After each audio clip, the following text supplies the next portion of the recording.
Hello everyone. आप सब लोग कैसे हैं? ठीक है।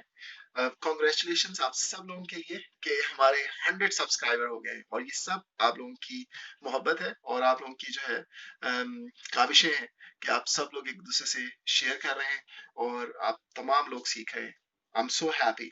और वो लोग जो कमेंट्स भी कर रहे हैं, मेरे नए सब्सक्राइबर और पुराने सब लोग, I am so delighted. Thank you so much everyone. तो आज हम 2020 एडिशन का life in the UK test practice test questions की प्रैक्टिस टेस्ट नंबर 6 की उर्दू ट्रांसलेशन कर रहे हैं। ठीक है, तो आपको लाइफ इन यूके में हादी जावेद की तरफ से thanks a lot. So question number 1, which period of British history saw the emergence of national culture and identity?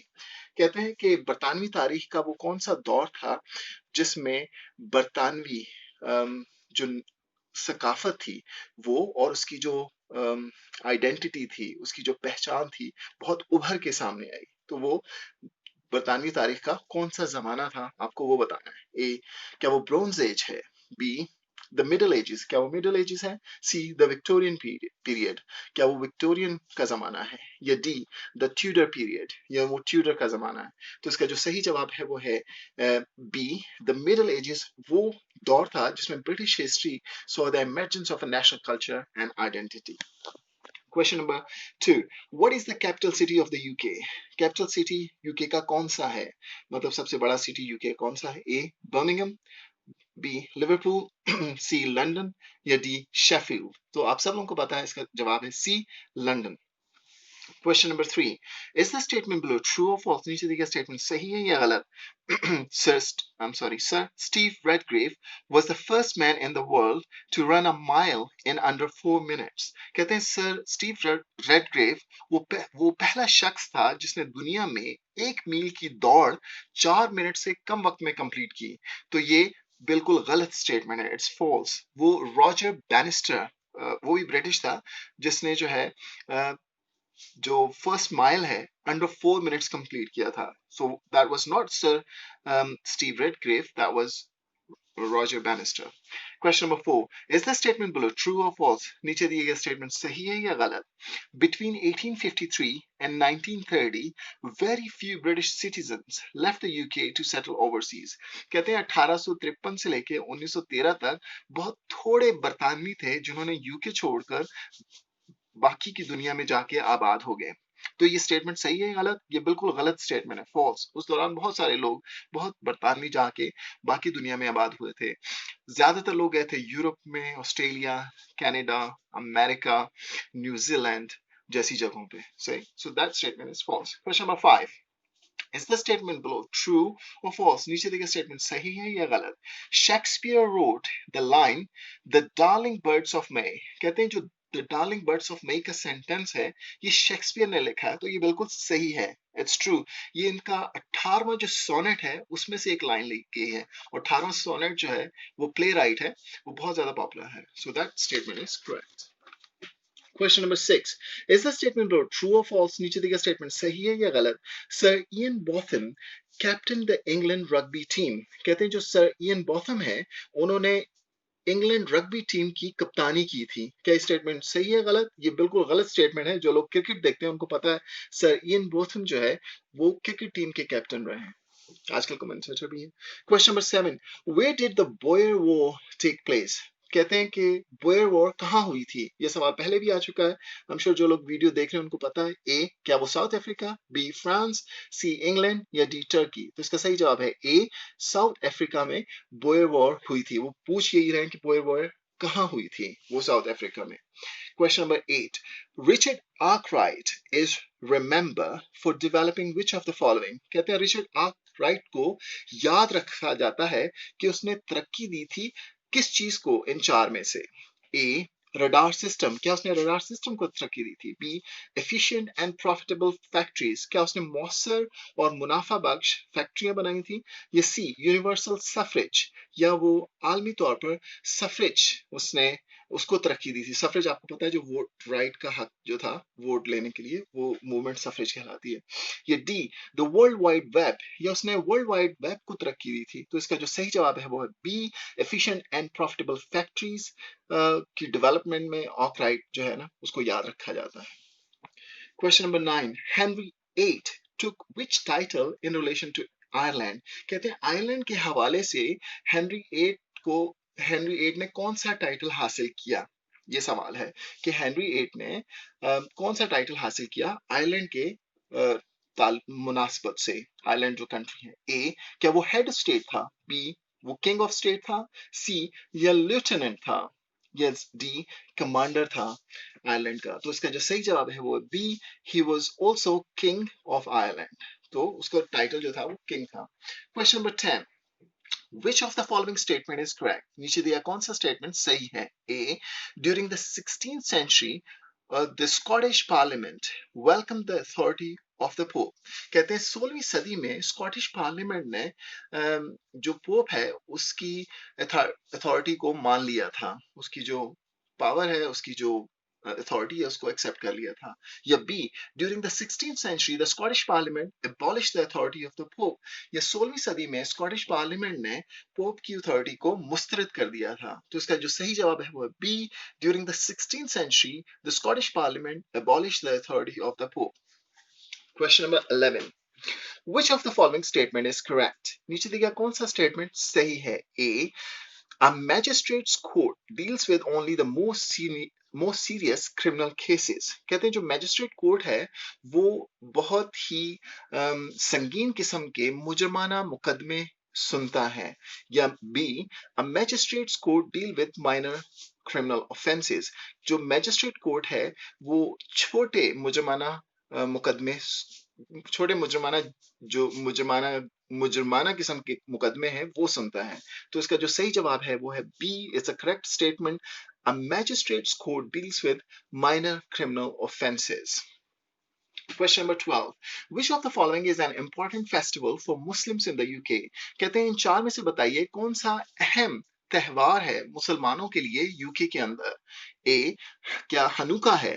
B, Vaisakhi, क्या वो विसाखी है? सी, ईद उल फित्र, क्या वो ईद उल फित्र है? या डी, हॉकमनी, या वो हॉकमनी है? तो इसका सही जवाब है सी, Eid ul Fitr is an important festival for Muslims in the UK.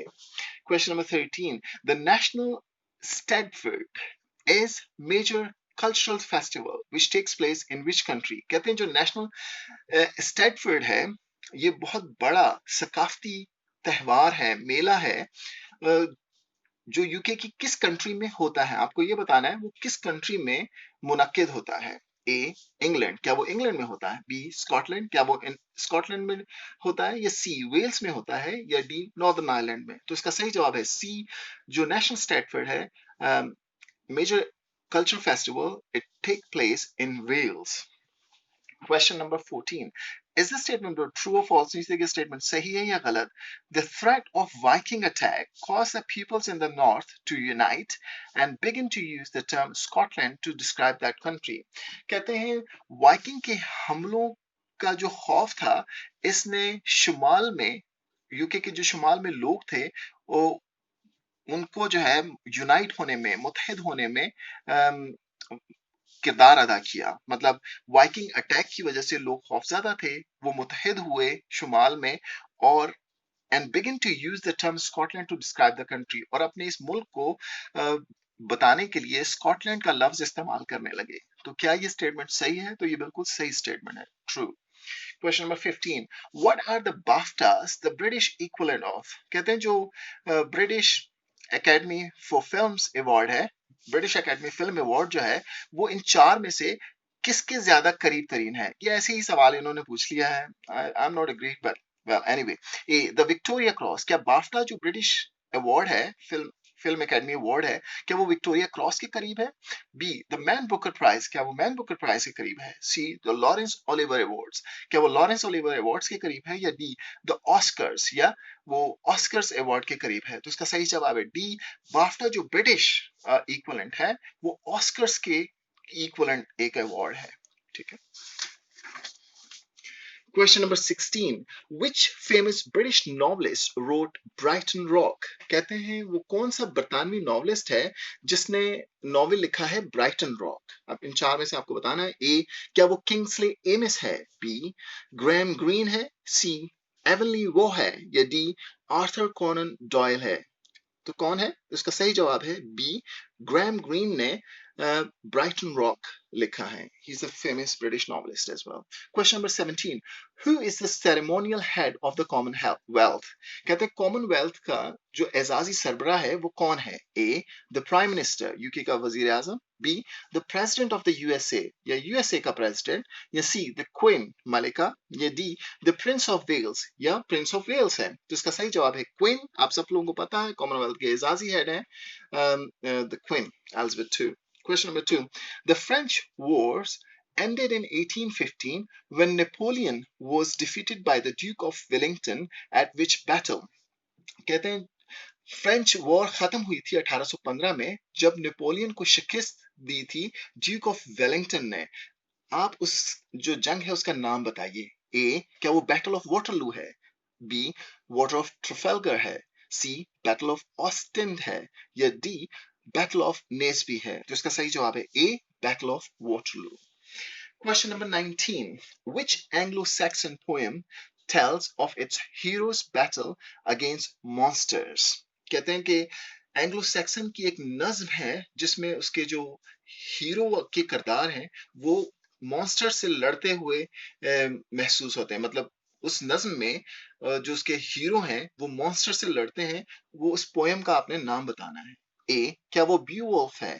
B, the fight at Finnsburg है? या सी, वॉल्डर है? या डी, डियोर है? तो इसका सही जवाब है ए, बीवुल्फ है. बीवुल्फ वो एंग्लो सैक्सन पोएम है जिसमें हीरो जो है बैटल करते हुए उस किरदार मॉन्स्टर के खिलाफ नजर आते हैं. Question number 20. Which of the following statement is correct? नीचे दिए कौन सा स्टेटमेंट सही है? A, the UK experienced high levels of employment during the Great Depression of the 1930s. कहते हैं 1930 का जो great depression, economical great depression आया था उसमें यूके में जो लोग रहते थे उनके पास रोजगार के बहुत जराए मौजूद थे और उन्हें बहुत ज्यादा जराए में उनको मिले थे यूके के अंदर. तो क्या ये स्टेटमेंट सही है? या B, during the great depression of the 1930s parts of the UK experienced mass unemployment. कहते हैं ग्रेट डिप्रेशन जो हुआ था 1930 का इकोनॉमिकल ग्रेट डिप्रेशन उसमें यूके में बेरोजगारी बहुत ज्यादा थी. तो correct answer is B, during the great depression in the 1930s parts of the UK experienced mass unemployment. Question number 21. अच्छा 21 की उर्दू ट्रांसलेशन करने से पहले मैं आपको बताऊं कि वो सब लोग जो इसको सुनते भी हैं उनको बता दें कि मैं किसी भी इंस्टीट्यूट में सिवाय यूट्यूब के अलावा नहीं पढ़ाता. So Hadi Javed, I am just teaching here and also some of my students which are only private students I teach them. So just to let you know. Question number 21. To apply to become a permanent resident or citizen of the UK, you will need to be able to do which two of the following? कहते हैं आपको मुस्तकिल UK का मुस्तकिल शहरी बनने के लिए, मुस्तकिल मकीन बनने के लिए या शहरी बनने के लिए आपको किन दो चीजों की जरूरत होती है? ए, स्पीक एंड रीड इंग्लिश, आपको इंग्लिश बोलना और पढ़ना आनी चाहिए. बी, स्पीक वेल्श, या आपको वेल्श बोलनी आनी चाहिए. या C, have a good understanding of life in the UK, आपकी लाइफ इन द यूके की अच्छी समझ होनी चाहिए. या D, speak more than one language, आप एक से ज्यादा जुबान बोल सकते हो. तो इसके जो हमें दो जवाब बताने हैं कि कौन सी दो चीजें हैं वो आपको पता है. Speak and read English A, and C, have a good understanding of life in the UK. ये दो चीजें होनी चाहिए परमानेंट रेजिडेंसी या सिटीजनशिप हासिल करने के लिए. Question number 22. Which of the following is a famous British film? कहते हैं कि इसमें से कौन सी मशहूर बरतानवी फिल्म है? A, passport to Paddington, passport to Paddington अहम फिल्म है. या B, passport to Portsmouth, passport to Portsmouth है. या सी, पासपोर्ट टू पनामा. या डी, पासपोर्ट टू पिमलिको. तो बहुत ज्यादा मशहूर जो फिल्म है वो है D, passport to Pimlico. Question number 23. In a crown court, who decide what the penalty will be in the case of guilty verdict? कहते हैं कि क्राउन कोर्ट के अंदर जब मुल्जिम मुजरिम साबित हो जाए तो सजा का फैसला कौन करता है? आपको ये बताना है. ए, क्या सोलिसिटर करता है? सोलिसिटर. बी, द जज, क्या वो जज करता है? सी, द ज्यूरी, क्या वो ज्यूरी करती है? या डी, अ पुलिस ऑफिसर, या पुलिस ऑफिसर करता है? तो उसका सही जवाब है बी, जज जो है उसकी पेनल्टी का फैसला करता है जब गिल्टी वर्डिक्ट आ जाए। क्वेश्चन नंबर 24 क्राउन कोर्ट के अंदर, question number 24, every MP represent which of the following, कहते हैं हर जो एमपी होता है, मिनिस्टर ऑफ पार्लियामेंट होता है, वो किस चीज की नुमाइंदगी, किसको नुमाइंदगी करता है? ए, अ कॉन्स्टिट्यूएंसी, अपने हल्के को, बी, अ काउंटी या अपने जिले को, या सी, अ सिटी, अपने शहर को, या D, just the people who voted for them, सिर्फ उन लोगों को जिन्होंने इसको वोट दिए होते हैं। तो इसका सही जवाब है A, a constituency, MP represent a constituency where he is from. Okay, तो आज इस तरह हमारा प्रैक्टिस टेस्ट नंबर 6 कंप्लीट हुआ। अगेन आप लोगों का बहुत बहुत शुक्रिया जो सब लोग मेरे वीडियोस को देखते हैं, सुनते हैं, और खूब इसे शेयर भी कर रहे हैं बाकी सब लोगों से साथ। तो प्लीज लाइक भी किया करें, कमेंट किया करें, यही आपसे रिक्वेस्ट है। और ज्यादा से ज्यादा जब आपके कमेंट्स आते हैं और जो लोग मुझे कमेंट्स कर रहे हैं, I am absolutely decided, thank you, absolutely delighted, I'm sorry, it's really really good, thank you so much and enjoy listening practice test number 6. Have a nice day.